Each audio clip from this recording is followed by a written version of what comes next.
हरे कृष्णा. स्वागत आहे आपल्या या सगळ्यांचं आपल्या या भगवद्गीता समजून घ्या 18 दिवसामध्ये या उपक्रमामध्ये. तर आजचा आपला तिसरा अध्याय आहे. अध्याय सुरू करण्यापूर्वी आपण नेहमीप्रमाणे मंगलाचरण करूया. ओम नमो भगवते वासुदेवाय. ओम नमो भगवते वासुदेवाय. ओम नमो भगवते वासुदेवाय. ओम अज्ञानं तिमिरान्धस्य ज्ञानाञ्जनशलाकया चक्षुरुन्मीलितं येन तस्मै श्रीगुरुवे नमः. नमो ओम विष्णुपादाय कृष्णपृष्ठाय भूतले श्रीमते भक्तिवेदान्त स्वामिनिति नामिने. नमस्ते सारस्वते देवे गौरवाणी प्रचारिणे निर्विशेष शून्यवादी पाश्चात्य देशतारिणे. श्री चैतन्य मनोभीष्टं स्थापितं येन भूतले स्वयं रूप कदा मह्यं ददाति स्वपदान्तिकम्. हे कृष्ण करुणा सिंधु दीनबंधु जगत्पते गोपेशा गोपिका कांत राधा कांत नमोस्तुते. तप्त कांचन गौरांगी राधे वृंदावनेश्वरी वृषभानुसुते देवी प्रणमामि हरिप्रिये. जय श्री कृष्ण चैतन्य प्रभु नित्यानंद श्री अद्वैत गदाधर श्रीवासादि गौरभक्तवृंद. हरे कृष्ण कृष्ण कृष्ण हरे हरे हरे राम राम राम हरे हरे. हरे कृष्ण कृष्ण कृष्ण हरे हरे हरे राम राम राम हरे हरे. हरे कृष्ण कृष्ण कृष्ण हरे हरे हरे राम राम राम हरे हरे. श्री श्री राधा गोविंद की जय. जगद्गुरु श्रील प्रभुपाद की जय. अनंत कोटी वैष्णव वृंद की जय. हरे कृष्ण. तर आज आपला तिसरा अध्याय आहे ज्याचं नाव आहे कर्मयोग. पण आजचा अध्याय सुरू करण्यापूर्वी आपण कालचा अध्याय आपण पाहिला गीता सांख्ययोग पण असं आहे त्याचं नाव आणि गीतेचं सार असंही देखील नाही. तर आपण कालच्या अध्यायामध्ये पाहिलं अर्जुन कृष्णांची म्हणजे शरणागती पत्करतो, म्हणजे कृष्णांचा शिष्य बनतो आणि कृष्णांना विचारतो. तो पहिल्या अध्यायात आपण पाहिलं की तो युद्ध करण्यास मनाई देतो आणि मग तो 5 प्रकारची कारणं सांगतो आणि मग कालच्या अध्यायामध्ये आपण पाहिलं आणि भगवान कृष्णांना आपला म्हणजे गुरु मानतो आणि विचारतो की तुम्ही मला सांगा की मी माझ्यासाठी जे श्रेयस्कर आहे ते तुम्ही मला निश्चित प्रकारे सांगा की मी काय करावे म्हणून. आणि मग भगवान कृष्ण बोलायला सुरुवात करतात. कालच्या अध्यायामध्ये पाहिलं आणि आपण पाहिलं कालच्या अध्यायामध्ये भगवान कृष्ण आपल्याला सांगतात हे असा काय शिकवण पहिली बघितली होती आपण की आपण शरीर नाही, आपण आत्मा आहोत. हो की नाही. शरीराचा नाश झाला तरी आत्माचा नाश होत नाही. त्याच्या कर्मानुसार त्याची पुढची गती चालूच असते. आणि मग आत्मा कसा आहे, आत्मा अविनाशी आहे. आपण तो श्लोक पाहिला होता. नैनम छिन्दन्ति शस्त्राणि नैनम दहति पावकं चैनम क्लेदयन्त्या पुनः शोषयति मारुतः. हो की नाही. आत्मा हा अपरिवर्तनशील आहे आणि आत्म्याचा कधीही विनाश होत नाही. त्याला आपण शस्त्राने तुकडे करू शकत नाही, अग्नीने जाळू शकत नाही, पाण्याने वाळवू शकत नाही आणि वाऱ्याने त्याला पाण्यामध्ये भिजवू शकत नाही आणि वाऱ्याने त्याला वाळवू देखील शकत नाही. तर आत्मा हा कसा आहे अविनाशी आहे आणि अपरिवर्तनशील आहे. आणि शरीरात आपण तो श्लोक बघितला होता, देहिनोऽस्मिन् यथा देहे. आपलं जे हे भौतिक शरीर आहे जे कसं म्हणजे स्थूल शरीर जे आपण म्हणजे पाहतो, आपले हात पाय डोळे वगैरे सगळे अवयव जे आपण डोळ्याने पाहू शकतो की नाही, ते पंचमहाभूतांनी बनलेले आहे. मग ती महाभूत आपण बघितली जल अग्नी वायू पृथ्वी आणि आकाश. आणि स्थूल शरीर म्हणजे मन बुद्धी अहंकार शरीराच्या आतमध्ये जे आपण फील करतो, वेगवेगळ्या प्रकारचे अनुभव, दुःख सुख, आपली बुद्धी वगैरे.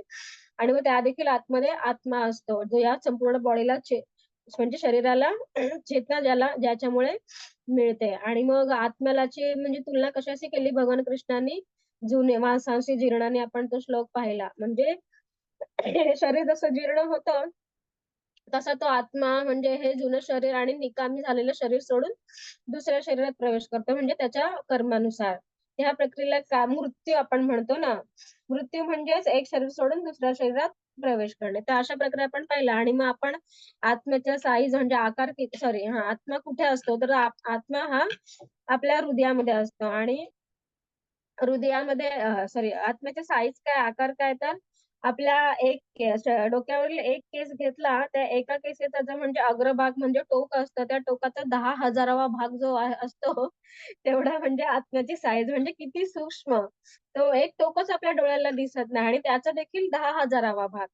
तर अशा प्रकारे आपण आत्म्याविषयी काल जाणून घेतलं होतं. हो ना? आणि मग आपली इंद्रिय कशी आहेत ही अ, अपूर्ण आहेत. पूर्ण इंद्रियांनी आपण म्हणजे भगवंतांना जाणून घेऊ शकत नाही आणि मग भगवंत म्हणजे काय?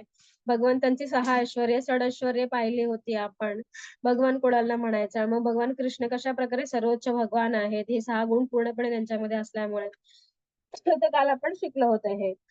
तर आपण आपल्या आजच्या अध्यायाला सुरुवात करूया आणि आपल्या आजच्या अध्यायाचं नाव आहे कर्मयोग. कर्मयोग म्हणजे कर्माद्वारे आपण कशाप्रकारे भगवान कृष्णांची सेवा करू शकतो आणि भक्तिमय जीवन आपण जगू शकतो.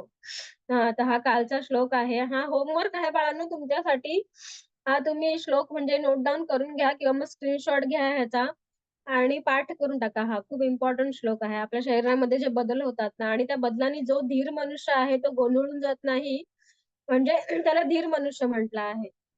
मग आपण बघितलं शरीराचे कसं म्हणजे ना जन्म घेतो तो, मग त्याची वाढ होते, त्याचा विकास होतो. मग आपण तो म्हणजे दुसऱ्या संतती उत्पन्न करतो. मग ते पूर्ण शरीर जीर्ण होतं आणि मग शेवटी मृत्यूला प्राप्त करतो. म्हणून मग असा जो धीर मनुष्य असतो तो ह्या सगळ्या बदलांमुळे गोंधळून जात नाही. तर पुढचं हे स्लाईड घ्या माताजी. तर हे आपली सगळी रिव्हिजन आहे. आपण हे शिकलोय, आपण हे शरीर नाही, आपण आत्मा आहोत. आत्मा हृदयामध्ये आहे. आपण आत्म्याला पाहू शकत नाही आणि आत्म्याचं मी आत्ताच सांगितलं, आपल्या केसाच्या टोकाच्या 10,000वा एवढा भाग. हं. तर ही सगळी आपली उजळणीच आहे, झालेली आहे. आणि आपण ती स्टोरी देखील पाहिली काल. तो उंदीर नाही का म्हणजे खाण्याच्या इच्छेने तो त्या दिव्यामध्ये झडप मारतो आणि तो तो हे घेऊन तो असं म्हणजे कृष्णांना प्रदक्षिणा घालतो. तर ते देखील भगवान कृष्ण त्यांनी माझी सेवा केली असं गृहीत धरतात आणि मग त्याला पुढचा जन्म एका राणीचा असा जन्म मिळतो. आणि ती खारुताईची आपण गोष्ट पाहिली. आणि ती आपण हे पोपटाची स्टोरी पाहिली हो की नाही? पिंजऱ्यामध्ये तो पोपट असतो, पक्षी असतो. पण ती बाई नुसती पिंजऱ्याची काळजी घेते. हो की नाही? म्हणजे आपण नुसत्या शरीराची काळजी घेतो, शरीराची कर्म करतो. आत्म्याची ज्यामुळे या शरीराला संपूर्ण चेतना पसरली आहे, त्या आत्म्याच्याकडे आपण दुर्लक्ष करतो, हो की नाही? तर मग आत्म्याचं अन्न काय आहे आपण पाहिलं, की हरे कृष्ण महामंत्राचा जप करणे आणि भगवान कृष्णांची सेवा करणे. आत्मा हा काय आहे, कसा आहे? भगवान कृष्णांचा अंश आहे. आणि छोटी सेवा कधीही गमावत नाही. मग मी सांगितलं आपण श्लोक बघितला होता, नेहा विक्रमी नाशस्तो. छोटी सेवा देखील आपली कधी होईल म्हणजे छोटीशी देखील आपण सेवा केली असेल कृष्णांसाठी किंवा भक्तिमय मार्गावरती ती शाश्वत असते. तिचा कधी विनाश होत नाही आणि मग पुढच्या जन्मामध्ये आपण त्याच्या पुढून पासून म्हणजे भक्तीमध्ये प्रगती करायला सुरुवात करतो. तर पुढची स्लाईड घ्या माताजी. आता हे मंगळाचरण झालंय आपलं. प्रेयर झालंय. हां, तर आपल्या मंगळूरचे राधा गोविंद आहेत. त्यांना आपण नमस्कार करूयात. त्यांच्या आशीर्वादाने हे सगळं चालू आहे उपक्रम. हरे कृष्ण. तर सुरू करूया. कर्मयोग किंवा क्रियायोग. तिसरा अध्याय. तर आता इथे कर्मयोग म्हणजे काय? योग म्हणजे काय मुळात? तर योग म्हणजे कनेक्ट होणे किंवा मग भगवंताशी जोडले जाणे. आजकाल आपण योग म्हणजे काहीतरी शारीरिक कसरतीचा म्हणजे विषय समजला जातो. मग वेगवेगळ्या प्रकारचे काहीतरी ते योग वगैरे करतात, एक्सरसाइज लोक करतात. त्याला योग म्हणतात. पण योग आपल्या शास्त्रांमध्ये जर आपण पाहिलं, स्पेशली भगवद्गीतेमध्ये आपण बघितलं श्रील प्रभुपादांनी सांगितलंय, योग म्हणजे कनेक्ट होणे किंवा मग भगवंताशी कोणाशी कनेक्ट होणे, त्या भगवंतांशी जोडले जाणे. जेणेकरून आपले म्हणजे योग वगैरे काय करतात ते आपण आसन, नियम वगैरे करतो. ज्याद्वारे आपली सगळी इंद्रिय आपण म्हणजे कंट्रोल नियंत्रित करू शकू आणि जर आपली इंद्रिय आपण नियंत्रित केली, कंट्रोल केली, की मग आपण आपल्याला म्हणजे ब्रह्मजिज्ञासा होईल, की मग आम्ही कोण आहे? भगवंत कोण आहेत? मग आत्मा काय आहे? परमात्मा काय आहे? मग मृत्यूनंतर माझी काय गती होणार आहे? अशा प्रकारचे म्हणजे आपल्या डोक्यामध्ये प्रश्न येतील, म्हणजे जिज्ञासा निर्माण होईल. तर त्यासाठी हा योग म्हटला जातो. म्हणजे आपल्या इंद्रियांना म्हणजे कंट्रोलमध्ये ठेवण्यासाठी खरं त्याचा अर्थ आहे. मग आता हा योग आता भगवंतांशी कनेक्ट करायचा आहे. तर मग कशाप्रकारे? कर्माद्वारे. आता आपण काल पाहिलं की नाही, आपण दैनंदिन जे काही दररोजची कर्म करतो, तर त्याला दैनंदिन कर्म असं म्हणतात. सकाळी उठल्यापासून आपण आपल्या शरीराची काळजी घेतो किंवा म्हणजे स्वच्छ करता अंघोळ करणे, स्वयंपाक बनवणे, जेवण करणे, कामावरती जाणे, अभ्यास करणे, ही सगळी आपली काय झाली? दैनंदिन कर्म. मग इथे आपण कर्माविषयी शिकणार आहोत. आता ह्याच्यामध्ये कर्मांचे विशेष करून 3 प्रकार सांगितले आहेत. हो की नाही? पुण्यकर्म आणि पापकर्म आणि निष्काम कर्म. ह्या आणि या पुण्यकर्म आणि पापकर्माच्याही पलीकडे जे निष्काम कर्म म्हणजे भगवान कृष्णांच्या प्रसन्नतेसाठी आपण जे काही कर्म करतो त्याला निष्काम कर्म किंवा अकर्म म्हटलं आहे. इथे बघा कृष्ण कर्म, आध्यात्मिक कार्य म्हटलं आहे. मग आता आपण ते शिकणार आहोत आता पुढे येणाऱ्या स्लाइड्समध्ये. मग इथे या पहिल्या चित्रामध्ये बघ काय दिसतंय, तो म्हणजे अन्नदान वगैरे करतोय गरजू व्यक्तींना किंवा म्हणजे गरीब व्यक्तींना, अशा लोकांना अन्नदानाचं काम करतात. मग हे काय आहे? पुण्यकर्म झालं. मग पुण्यकर्म केल्यामुळे आपल्याला काय फायदा होणार आहे? म्हणजे कशाप्रकारे मग बेनिफिट फळ मिळणार आहे? आणि मग पापकर्म इथे बघतो कसा बंदुकीचा धाक दाखवून तो म्हणजे त्याच्याकडनं एका व्यक्तीकडनं पैसे लुटून घेत आहे. मग ते पापकर्म झालं म्हणजे वाईट कर्म.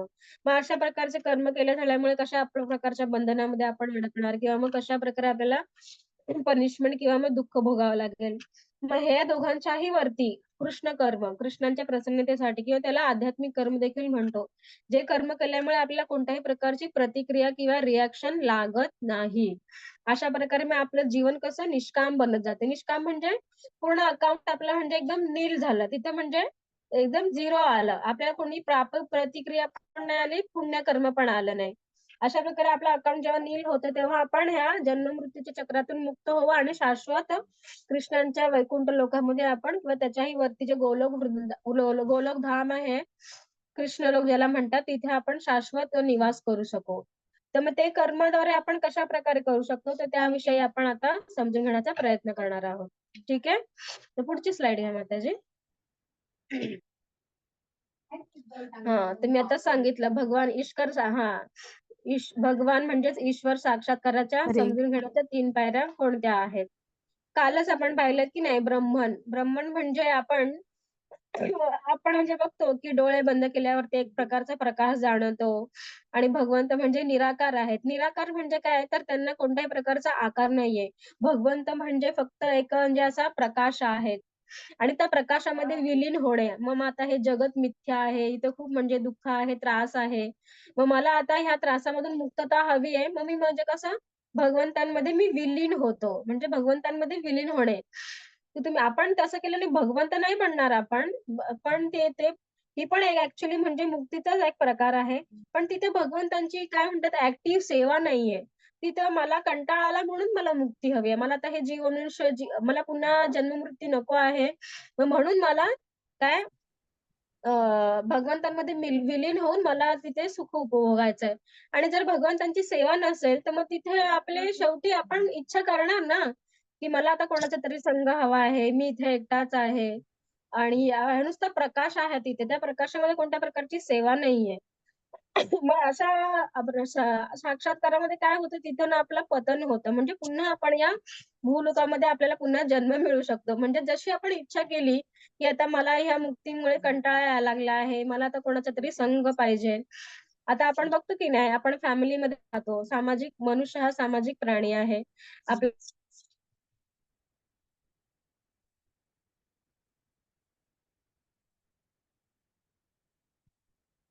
हरे कृष्ण माताजी, तुमचा आवाज येत नाहीये.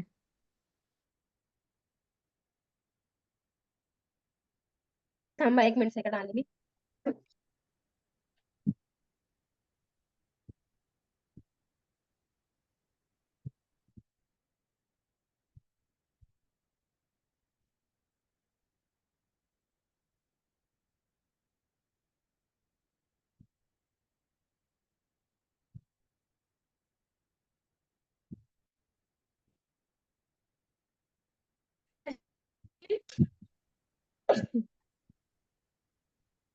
हरे कृष्णा. माताजी आवाज येतोय का? आता येते. हां, आता ठीक आहे. येते तर माताजी. सांगत जा हां, सांगत जा हां मला माताजी आवाज गेला तर. तर अशा प्रकारे मग आपण फॅमिली सोबत, मित्र परिवारासोबत असं मध्ये राहा, तुम्हाला सोय पुरवतो आम्ही. तिथे किती नाही राहू शकणार की नाही. आपल्याला काही ना काही असं किंवा बाहेर जाणं वगैरे काहीतरी नित्य कर्म तर आपल्याला हवंच की नाही. मग त्या कर्माद्वारे आपण भगवंतांची सेवा करून कसा शाश्वत आनंद मिळवू शकतो, तर ते आपल्याला भगवंतांची प्रत्यक्ष सेवा शकतो. त्यामुळे मग हा ब्रह्मसाक्षात्कार देखील आपल्याला क्लेशकारक आहे. आणि मग नंतर आपण परमात्मा बघितलं होतं. भगवान कृष्ण आपल्या ब्रेक होते माताजी आवाज.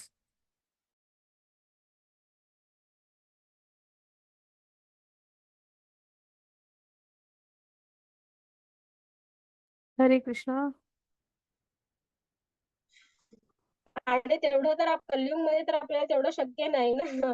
आपण क्षणाक्षणाला फोन आल्यामुळे बघत असतो, की WhatsAppमध्ये काय मेसेज आलाय, YouTube वरती काय चाललंय, Instagram वरती काय चाललंय. मग म्हणजे की एवढं विचलित मन आहे.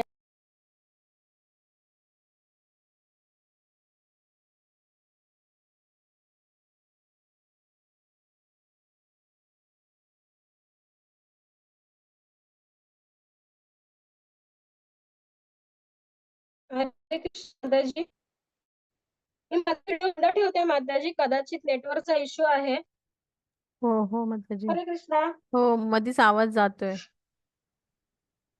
हा, मला स्क्रीन पण दिसत नाही माताजी. स्क्रीन आहे का शेअर हो, केलेली? आहे आहे हा, आहे. आता आली आली.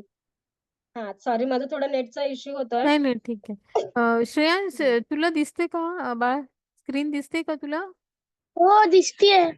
हा, आणि माताजींचा आवाज येतोय का तुला व्यवस्थित? नाही आला की लगेच सांग हा. डिस्टर्बन्स होतंय ना? हा, ठीक आहे, तेव्हा सांगू आपण. हा, हरे कृष्ण माताजी. हा, तुम्ही स्टार्ट करा माताजी. हं. तर अशा प्रकारे खूप असे नियम वगैरे पाळावे लागतात आणि आपलं कलियुगमध्ये आपण इतके म्हणजे विचलित आहोत, की आपण एक सेकंड देखील आपण म्हणजे मन शांत नाही आपण. तर त्यामुळे ते परमात्म्यावर ध्यान करणे ही साक्षात्काराची पायरी देखील आपल्यासाठी खूप म्हणजे कठीण आहे.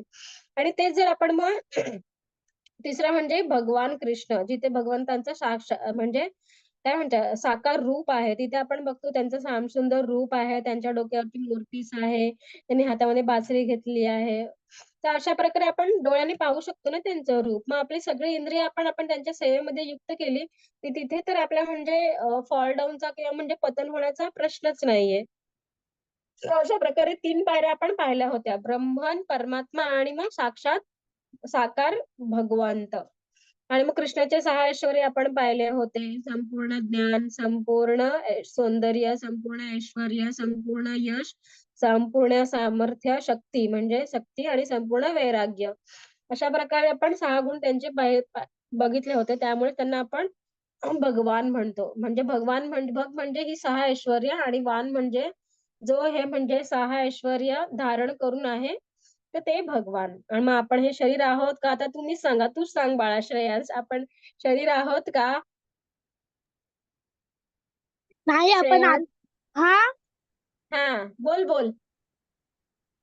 आपण आत्मा आहोत. Yes, correct. खूप छान. म्हणजे खूप छान लक्ष देऊन ऐकतोयस तू क्लास. हं. खूप खूप छान. पुढची पायरी घ्या स्लाईड घ्या माताजी. येस, आपण शरीर नाही, आपण आत्मा आहोत. आता मी आताच सांगितलं ब्रह्म, परमात्मा आणि भगवान. ईश्वर प्राप्तीच्या म्हणजे आत्मसाक्षात्काराच्या या 3 पायऱ्या. म्हणजे पुढची स्लाईड घ्या माताजी. तर आपण हे पुढच्या एका उदाहरणावरून समजून घेण्याचा प्रयत्न करू. तर हे पण मी आत्ताच एक्सप्लेन केलं.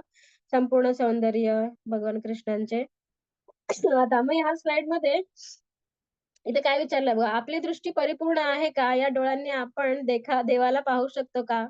आता आपण म्हणतो ना, की देव आहे, तर काही लोक म्हणजे असं आपल्याला चॅलेंज करतात, की इस्कॉनवाल्यांच्या भक्तांना पण विचारतात, "तुम्ही नुसतं कृष्ण, कृष्ण, देव, देव, देव, देव, राम, राम म्हणता. तुम्ही कृष्णाला पाहिलं आहे का? मग दाखवा आम्हाला पण कृष्णाला." असं लोक म्हणजे चॅलेंज करून विचारतात. तर आता पुढे बघूया त्याचं म्हणजे आपण काय उत्तर देऊ शकतो. हां, पुढे घ्या माताजी. हां, तर ह्या चित्रामध्ये बघ बाळा तुला काय दिसतंय इथे? हरे कृष्णा, श्रेयांश. अ, पाणी. इथे हा समुद्र आहे बघा. त्या समुद्रामध्ये पाणी दिसतंय आपल्याला. बरोबर. पुढचं घ्या माताजी. तर आता आपण थोडं आणखी पुढे गेलो, म्हणजे ते समुद्र आपण क्रॉस करून गेलो, थोडं पुढे गेलो, तर इथे काय दिसतंय आता आपल्याला? एक झाड. एक झाड आहे. येस. मग आपण अजून प्रगती केली, तर मी तिथे काय दिसतंय, त्या झाडावरती एक पक्षी बसला आहे आणि त्या पक्षीच्या हातामध्ये तो तो पक्षी एक फळ चाखत आहे, हो की नाही? तर अशा प्रकारे आपण भगवंताला जर आपल्याला पाहायचं असेल, तर आपल्याला ती योग्यता म्हणजे प्राप्त करावी लागेल, हो की नाही? तर म्हणजे पहिली योग्यता काय आहे, तर भगवान कृष्णांविषयी श्रवण करणे. श्रवणम कीर्तनम. कीर्तनम म्हणजे भगवान कृष्णांच्या पवित्र नामाचा जप करणे आणि कीर्तन करणे म्हणजे इतर भक्तांबरोबर. तर म्हणजे जेव्हा आपण भगवान कृष्णांबरोबर म्हणजे आपल्याला देवाला पाहायचंय, जाणून घ्यायचं, तर त्यांच्याविषयी आपल्याला आधी श्रवण करायला हवं ना, की भगवान म्हणजे कोण आहेत, ते कसे आहेत, त्यांचं रूप कसं आहे, त्यांचे काय गुण आहेत. ते हे आपल्याला जाणून घेण्यासाठी आपल्याला शास्त्रांचा अभ्यास करावा लागेल. आणि एवढे वेद वगैरे आपल्या वाचण्यासाठी तेवढे आपण म्हणजे समर्थ आहोत का? तेवढं आपल्याला म्हणजे आयुर्मान आपलं तेवढं मोठं आहे का? नाही आहे. फक्त 100 वर्षांचं आयुष्य आपल्याला कलियुगमध्ये सांगितलेलं आहे.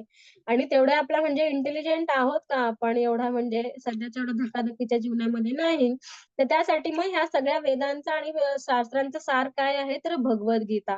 भगवद्गीता जरी आपण समजून घेतली तरी आपण भगवंतांना पाहू शकतो. आता पुढची स्लाईड घ्या माताजी. त्यासाठी आपण भगवंतांविषयी जाणून घेणे म्हणजे श्रवण करणे गरजेचं आहे. तर पुढची स्लाईड घ्या माताजी. मग आपली दृष्टी पण मग कशी आहे? अपूर्ण आहे, हो की नाही? म्हणजे माझ्या डोळ्यांना जेवढं दिसतं तेवढंच मी म्हणजे मानतो आणि मग माझ्या डोळ्यांना दिसत नाहीत भगवंत, तर मग भगवंत नाहीच आहेत, असं आपण म्हणू शकत नाही, हो की नाही? आपली दृष्टी ही अपूर्ण आहे. ती म्हणजे दोषपूर्ण आहे. मग तर बघा हे भगवान कृष्णांचं मी आताच वर्णन केलं ते श्यामसुंदर रूप आहे. म्हणजे संध्याकाळच्या वेळी कसं म्हणजे ढग असे आपले भरून असतात. तसा त्यांचा रंग आहे आणि त्यांच्या हातामध्ये बासरी आहे आणि त्यांच्या डोक्यावरती मोरपंख आहे. असं त्यांचं हे शाश्वत रूप आहे. म्हणजे द्विभुजधारी श्यामसुंदर रूप आहे. हेच भगवान कृष्णांचं शाश्वत रूप आहे. आणि मग ते वेगवेगळ्या म्हणजे कार्य पार पाडण्यासाठी, ॲक्टिव्हिटीसाठी ते वेगवेगळे अवतार घेतात. ज्याच्या म्हणजे ज्या प्रकारची म्हणजे गरज असते त्यानुसार. मग आपण बघतो त्यांनी नरसिंह अवतार घेतला, राम अवतार घेतला, परशुराम अवतार वगैरे. सगळे दशावतार पण आपण पुढील अध्यायामध्ये शिकणारच आहोत. पण त्यांचं शाश्वत रूप जे म्हणजे गोलोक वैकुंठाच्याही वरती जे गोलोक वृंदावन आहे, तिथे भगवान कृष्णांचं हे शाश्वत रूपमध्ये ते वास करतात. तर अशा प्रकारचं त्यांचं रूप आहे. तर पुढची स्लाईड घ्या माताजी. तर पण मी आत्ताच सांगितलं ना आपली दृष्टी, तर ते आपण ह्या उदाहरणाद्वारे समजू शकतो बघा.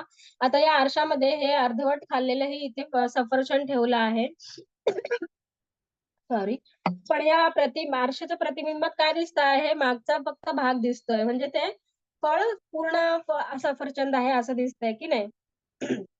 तर त्यामुळे आपली दृष्टी ही कशी आहे? अपूर्ण आहे म्हणजे दोषपूर्ण आहे. आपण फक्त म्हणजे डोळ्यांना जे दिसतं तेच आपण सत्य मानतो. जर मला डोळ्यांना दिसत नाही, मग आपण शास्त्रांवरती विश्वास नाही असं आपण म्हणू शकत नाही. हो की नाही? आपली दृष्टी दोषपूर्ण असल्यामुळे आपण भगवंतांना इतक्या सहजासहजी आपण पाहू शकत नाही किंवा जाणू शकत नाही. त्यांना जाणून घेण्यासाठी आपल्याला ती योग्यता निर्माण करावी लागते. त्यांच्याविषयी श्रवण करायला हवं. कोणाकडून? तर शुद्ध भक्तांकडून. तर इस्कॉनचे फाउंडर आचार्य श्रील प्रभुपाद हे शुद्ध भक्त आहेत आणि त्यांनी संपूर्ण जगभर 108 कृष्ण म्हणजे इस्कॉनची मंदिरांची स्थापना केली आणि एवढ्या म्हणजे अशा एकदम हिप्पी सारख्या लोकांना त्यांनी शुद्ध भक्त बनवलं आणि ते आता एवढा म्हणजे प्रचार वगैरे करत आहेत. तर पुढची स्लाईड घ्या माताजी. तर मग आता हा पहिला आला बघा श्लोक इथे. अच्छा. यज्ञार्थात् कर्मणोऽन्यत्र लोकोऽयं कर्मबन्धनः तदर्थं कर्म कौन्तेय मुक्तसंग समाचर. वाचता हरे माताजी? कृष्ण. हो. हां. हरे कृष्ण.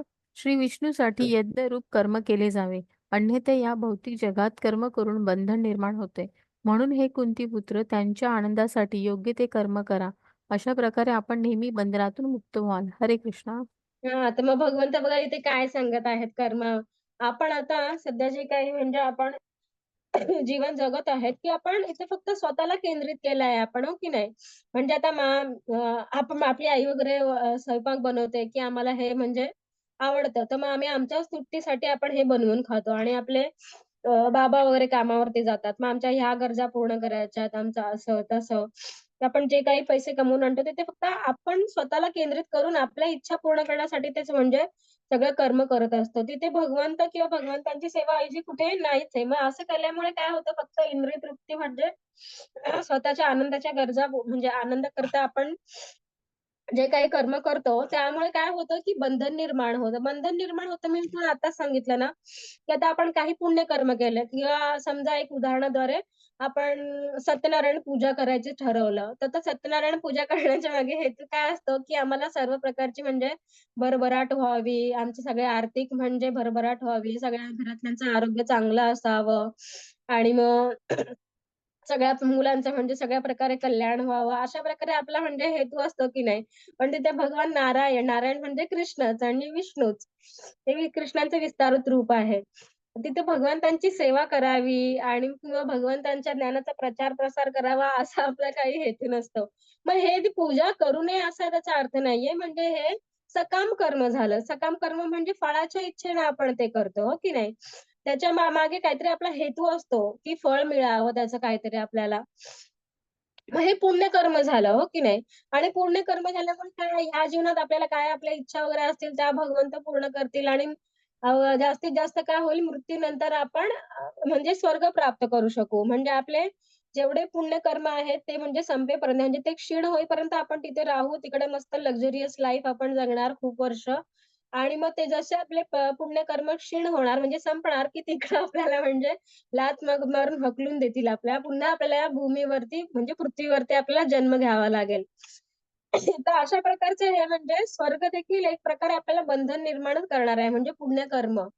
आणि मग पापकर्म आपण जे शास्त्रामध्ये म्हणजे निषेध सांगितला आहे, की म्हणजे चोरी वगैरे करायची नाही. म्हणजे आपण इस्कॉनचे जे 4 नियम पाळतो की नाही, मांसाहार नाही, व्यभिचार नाही, कोणत्याही प्रकारचे व्यसन नाही आणि जुगार नाही. तर अशा प्रकारचे आपण जर वाईट कर्म केले, तर त्यानुसार आपल्याला पृथ्वीच्या खाली जे काही 7 प्रकारचे म्हणजे हेलिश प्लॅनेट्स म्हणजे नरकीय ग्रह सांगितले आहेत. त्या नरकामध्ये आपण जाणार पापाच्या कर्माची फळं भोगण्यासाठी, हो की नाही? तिथे तिथे खूप दुःख भोगावं लागेल. तर अशा प्रकारे आहे ना, पाप आणि पुण्य पापी कर्माचं आहे ना, आपल्याला म्हणजे बंधन लागतं. म्हणजे रिएक्शन आपल्याला म्हणजे हे करावी लागते आणि तेवढे मग आपल्याला शरीर घ्यावे लागतात. आणि जर आपण पाप आणि पुण्याच्या पलीकडे जर कृष्णांच्या ह्याच्यासाठी म्हणजे प्रसन्नतेसाठी जर कर्म केलं, तर त्याचं कोणतीही रिएक्शन किंवा प्रतिक्रिया आपल्याला लागत नाही. म्हणजे बंधन निर्माण होत नाही. मग आपलं अकाउंट कसं नील होतं, हो की नाही? ते जिथे झिरो झालंय, जिथं म्हणजे काहीच उरलं नाहीये, तर मग कशाला मी दुसरा जन्म घेऊ? मग भगवान कृष्ण स्वतः येतात आपल्याला म्हणजे त्यांच्या वैकुंठधामी घेऊन जाण्यासाठी. म्हणजे आपण या जन्म-मृत्यू जरा-व्याधीपासून मुक्ती मिळवू शकतो. अशा प्रकारे भगवान कृष्ण सांगत आहेत, की आपण नेहमी भगवंतांच्या म्हणजे विष्णूंच्या यज्ञ रूपामध्ये ते कर्म करायला हवं. इथे बघा हे सगळं ऋषी वगैरे काय करत आहेत, यज्ञ वगैरे करत आहेत. हो की नाही? मग यज्ञ केल्यामुळे काय होतं, की सर्व जे देवी-देवता ज्यांना म्हणजे काम दिलं आहे, म्हणजे इंद्राचा स्वर्गाचा राजा म्हणजे इंद्र आहे, तो आपल्याला पाऊस वगैरे देतो.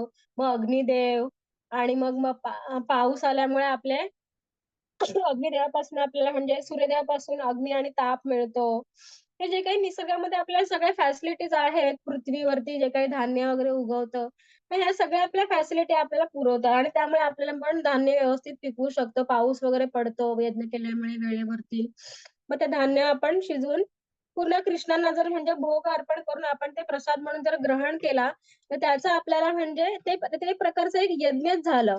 हो की नाही? यज्ञ कर्म म्हटलंय त्याला. म्हणजे भगवंतांकडनं जे काही आपल्याला मिळालं आहे या म्हणजे जीवन चालवण्यासाठी, ते भगवंतांना अर्पण करून आपण जर म्हणजे ग्रहण केलं, तर त्याचा आपल्याला कोणत्याही प्रकारची प्रतिक्रिया किंवा बंधन निर्माण होत नाही. आणि मग अशा प्रकारे आपण कृष्णांच्या प्रसन्नतेसाठी यज्ञ रूपात सर्व कर्म करत राहिलो, तर आपण भगवंताच्या धामात जाऊ शकू आणि म्हणजे बंधनातून मुक्त होऊ शकू. तर पुढची स्लाईड घ्या माताजी.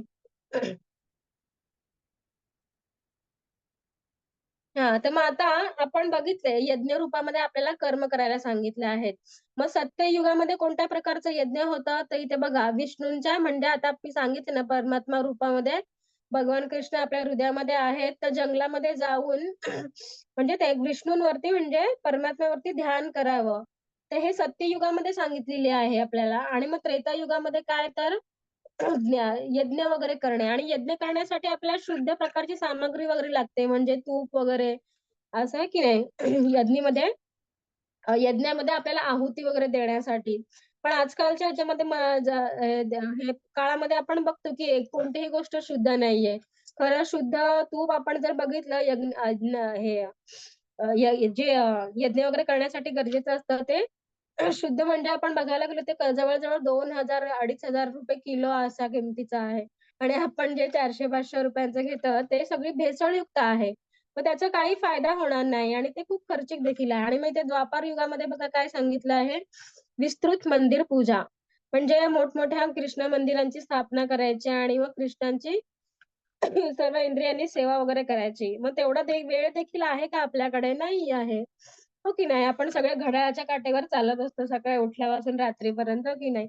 मग ते तितकी मंदिरामध्ये मोठमोठे मंदिर वगैरे बांधून कृष्णांची एवढी मोठ्या प्रकारे विस्तृत प्रमाणात पूजा देखील करायसाठी आपल्याला शक्य नाही आहे आणि तेवढा खर्च पण खूप होणार आहे की नाही?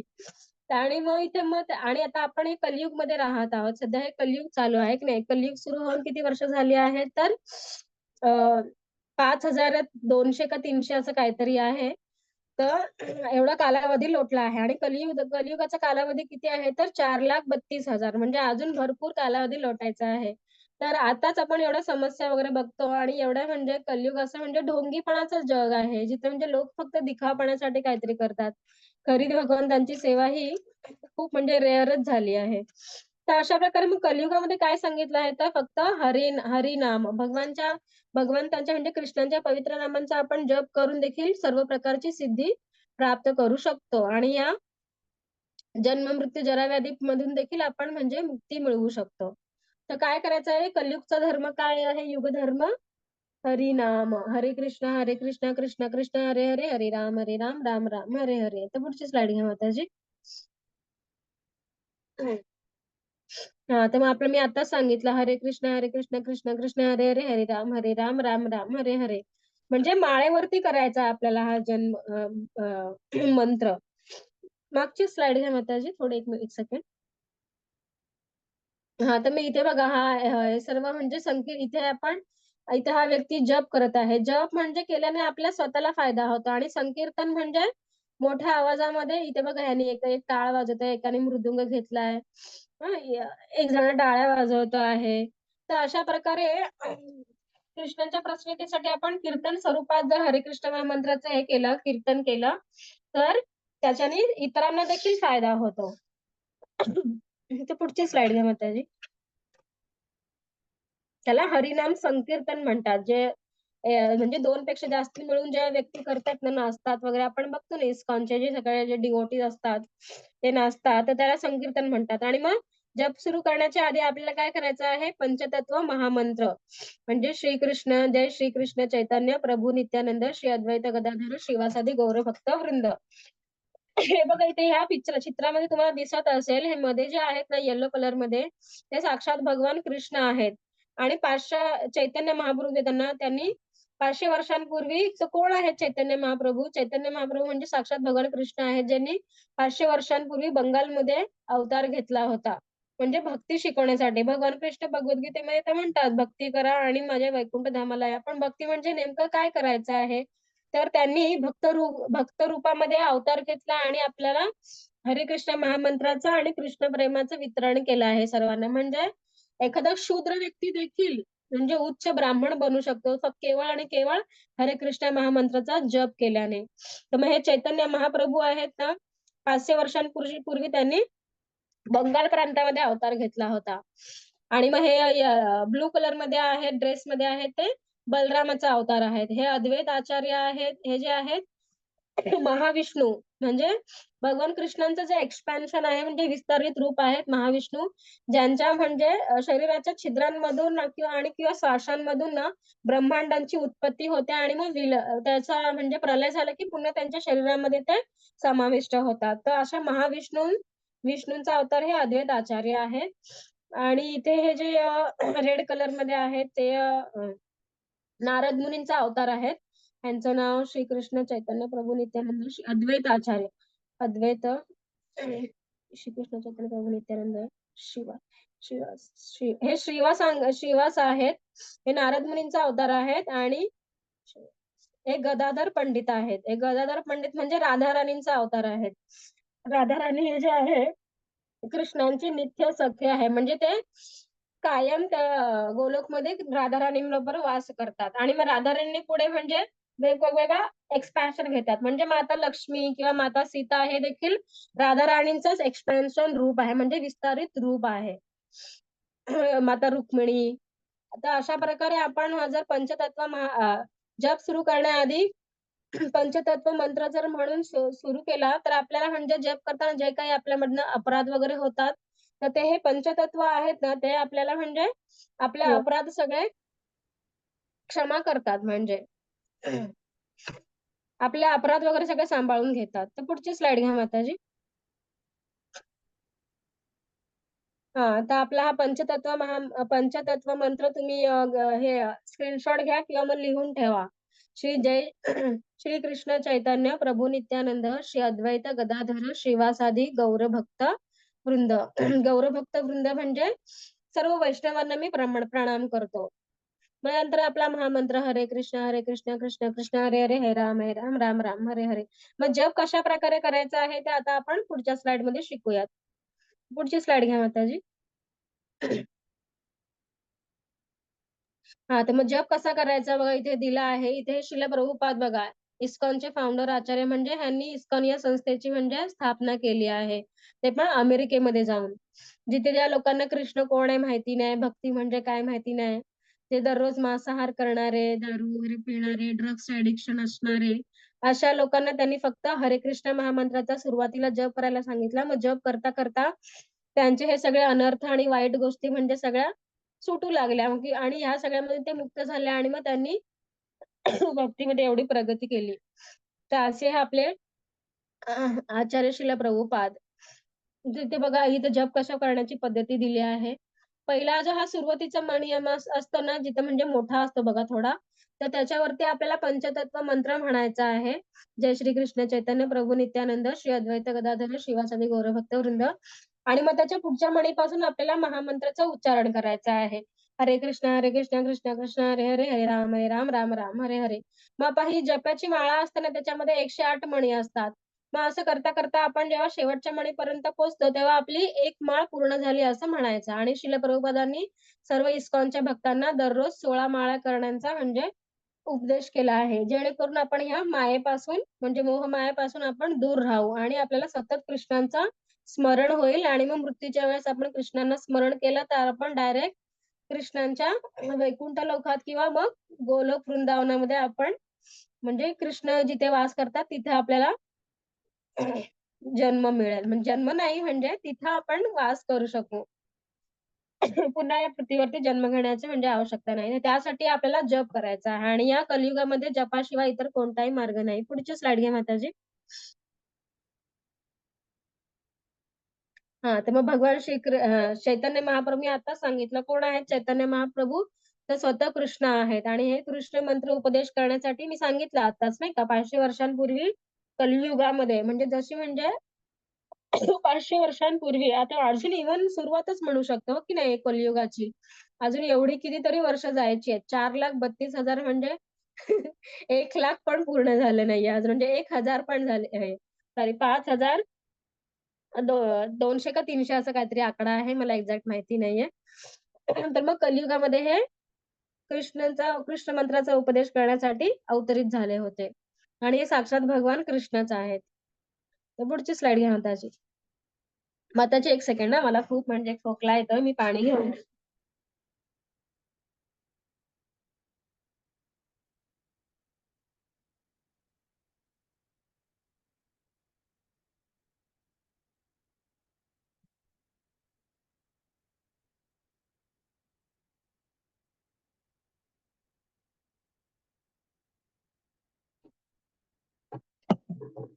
हरे कृष्ण.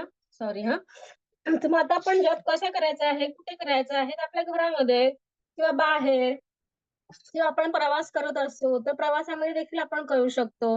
हो की नाही. किंवा बागेमध्ये बसून किंवा चालत, फिरत कशाही प्रकारे आपण करू शकतो. फक्त झोपून करू नये कारण ते आपण जेव्हा जप करतोय म्हणजे साक्षात आपण भगवान कृष्णाला बोलवत आहोत ना का. तर झोपून खरं तर करू नये, पण बसून वगैरे वॉक करत वगैरे आपण करू शकतो. मग इथे बघा, इथं श्रील प्रभुपाद आणि त्यांचे जे शिष्य वगैरे आहेत ते इथे श्रीकृष्णांचं म्हणजे विग्रह स्थापन केला आहे आणि मग ते सगळे कीर्तन करत आहेत बघा कृष्णांचं. तर आपण पण आजपासूनच आपण सर्वांनी जप करायला सुरुवात करा आणि कृष्णांना स्वतःच्या जीवनामध्ये ॲड करा. आणि मग तुम्हीच फरक बघा मग जप केल्याने काय होतं. तर पुढची स्लाईड घ्या माताजी. हां, बघा जेव्हा एकटे आहेत तेव्हा जप करा आणि जेव्हा इतरांबरोबर आहात तेव्हा पुढची स्लाईड घ्या माताजी. हां, मग रस्त्यावर बघा इथे आपल्या मित्रपरिवारासोबत, आपल्या फॅमिलीसोबत देखील आपण हरे कृष्ण महामंत्राचं कीर्तन करू शकतो. आता आपण इस्कॉनचे डिव्होटीज पण बघतो की नाही WhatsAppवरती वगैरे खूप येत असतं, सोशल मीडियावरती वगैरे.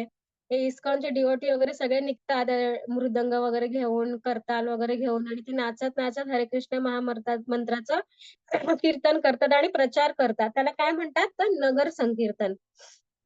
नगर संकीर्तन, हो की नाही?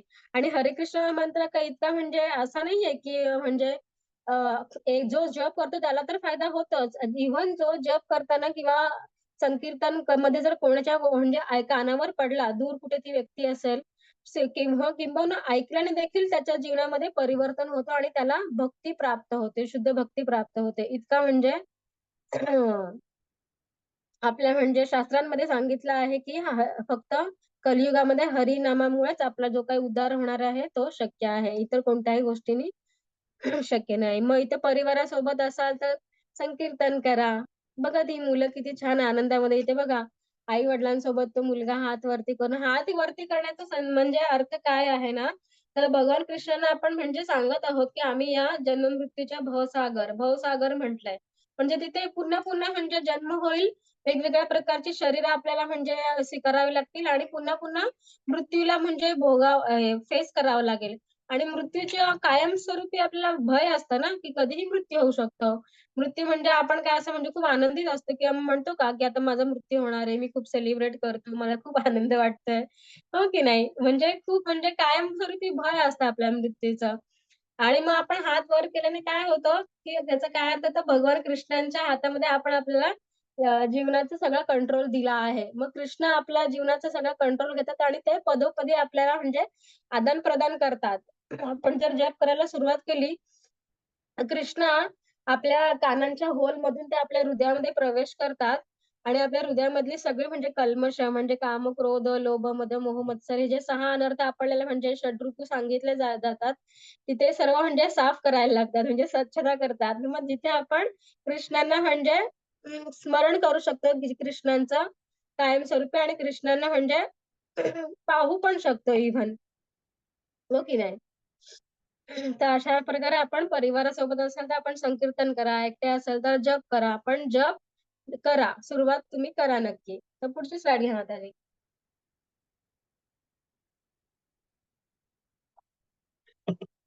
तर कलियुगासाठी कोणता यज्ञ सांगितला आहे? आपण सर्व युगासाठी बघितलं ना, सतयुग, त्रेतायुग, द्वापारयुग आणि कलियुग हे तर सर्व म्हणजे पापी लोकांनी भरलेलं आहे. इव्हन मी असं म्हणत नाही, इव्हन मी पण त्यापैकीच एक आहे, हो की नाही? पण कृष्ण आणि श्रील प्रभुपादांची कृपा झाली म्हणून कृष्णाने मला ह्या मार्गावरती आणलं.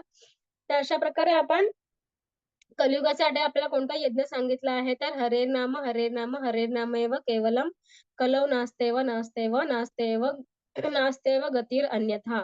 भांडण आणि पाखंड व ढोंगीपणाच्या या युगातील तारणाचे एकमेव साधन म्हणजे परमेश्वराच्या पवित्र नामांचा जप करणे. इतर दुसरा कोणताही मार्ग नाही, कोणताही मार्ग नाही, इतर कोणताही मार्ग नाही. म्हणजे त्रिवार नाही, नाही सांगितलंय बघा. तर लोकांना असं काय वाटतं ना, की काय विचार करतात सध्याची लोकं, की मी खूप पैसे मिळवले भरपूर, म्हणजे चांगला शिकलो, चांगला नोकरी मिळवली, भरपूर पैसे मिळवले, तर मी आनंदी होईल. कदाचित तुम्हाला त्याच्यामध्ये थोडाफार आनंद मिळेलही, नाही असं नाही. पण शेवटी जन्म, मृत्यू, जरा, व्याधी म्हणजे आपल्याला ज्याने जन्म घेतला त्याला मृत्यूला तर फेस करावंच लागणार आहे की नाही, आणि मृत्यूचं भय आपल्याला असतं. आणि जरा म्हणजे ओल्ड एज म्हणजे म्हातारपण. ते मी काल देखील सांगितलं किती पेनफुल असतं, हो की नाही? इतरांवरती आपण डिपेंड राहतो सगळ्या गोष्टींसाठी. डोळ्यांना व्यवस्थित दिसत नाही, शरीरामध्ये पीडा होते खूप, हातपायामध्ये त्राण उरत नाही. तर अशा प्रकारे ते म्हातारपण खूप पेनफुल आहे. आणि मग व्याधी आता तर आपण बघतो किती 30-40 वर्षांपूर्वीचा आपण विचार केला, कंपेअर केलं तर आज किती म्हणजे नवीन-नवीन रोग वाढायला लागले आणि कोरोना काळामध्ये तर किती लोकांचे म्हणजे मृत्युमुखी पडले. तर आपण हे सगळं पाहू शकतो की नाही, आपण त्याला नकारू शकत नाहीये. मग या सगळ्या त्रासामधून आपल्याला जर मुक्तता हवी असेल, तर फक्त हरिनाम हा एकच आपल्याकडे मार्ग आहे. आपण कितीही पैसा मिळवला, किती मोठा बंगला, घर बांधलं, तरी त्यामधून आपल्याला आपला मृत्यू तर आपल्याला होणारच आहे. आपला मृत्यूला आपण टाळू शकत नाहीये आणि मृत्यू झाला म्हणजे पुन्हा दुसरा जन्म पण आपल्या कर्मानुसार घ्यावा लागेल, शरीर स्वीकारावं लागेल. हे शरीर जे आहे ना, ते फक्त आपल्याला त्रास भोगण्यासाठी म्हणजे मिळालेलं आहे. त्यामुळे आपण शरीराचे एवढे चोचले करत बसायचं नाही. शरीराची जी मेंटेन करण्यासाठी, हेल्थ मेंटेन करण्यासाठी तेवढी काळजी घ्यायची आणि हरिनाम म्हणजे कृष्णांचं म्हणजे नामजप करायचा, भगवद्गीता, भागवतम वाचायचं. तर अशा प्रकारे आपण आत्म्याचे जे म्हणजे कर्म सांगितलेत ना, ते देखील आपण करायचं आणि हरे कृष्ण महामंत्राचा आपण दररोज जप करायला हवा. हो की नाही? तर तुम्ही पण सगळ्यांना ज हरे कृष्ण मंत्राचा जप आजपासूनच सुरू करा आणि संकल्प करा, की मी आजपासून 1 माळ तरी नक्कीच करणार म्हणून. तर पुढची स्लाईड घ्या माताजी.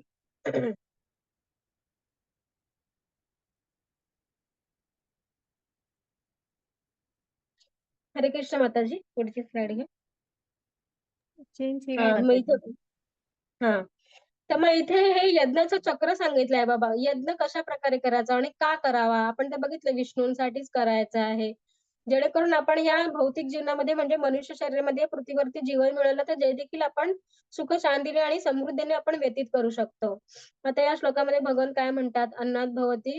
अन्नात् भवन्ति भूतानि पर्जन्याद् पर्जन्यादन्न संभवः यज्ञात् भवति पर्जन्यो यज्ञ कर्म समुद्भवः. तर मग सर्व प्राणी अन्नावर अवलंबून असतात, जे पावसाने निर्माण केल्या आहेत. यज्ञ केल्याने पाऊस पडतो आणि विहित कर्मातून यज्ञ निर्माण उत्पन्न होतो. मग इथे आपण बघा मनुष्य जीवन आहे, ज्याचं शक्ती आपल्याला जी दररोज मिळते, ती कशा म्हणजे मिळते? हो की नाही? आपण दररोज म्हणजे अन्न वगैरे आपण ग्रहण करतो. मग ते अन्न कुठून मिळतं आपल्याला? पाऊस पडल्याने हो की नाही? हे सगळे धान्य वगैरे पिकतं. मग आपण बघतो सध्याच्या काळात म्हणजे किती ग्लोबल वॉर्मिंग वगैरे वाढलं आहे व्यवस्थित. एवढं म्हणजे गरमी, उष्णता वाढली आहे. काही-काही ठिकाणी तर पाऊस देखील पडत नाही. 4 महिने सांगितलेत आपल्याला पावसाळ्याचे, पण पावसाचं काही ठिकाणं नसतं, हो की नाही? आणि मग पाऊस जर आपल्याला पाहिजे असेल, तर मग इथे आपल्याला यज्ञ केला का पाऊस कशामुळे पडतो? तर यज्ञ केल्याने पाऊस पडतो. आणि यज्ञ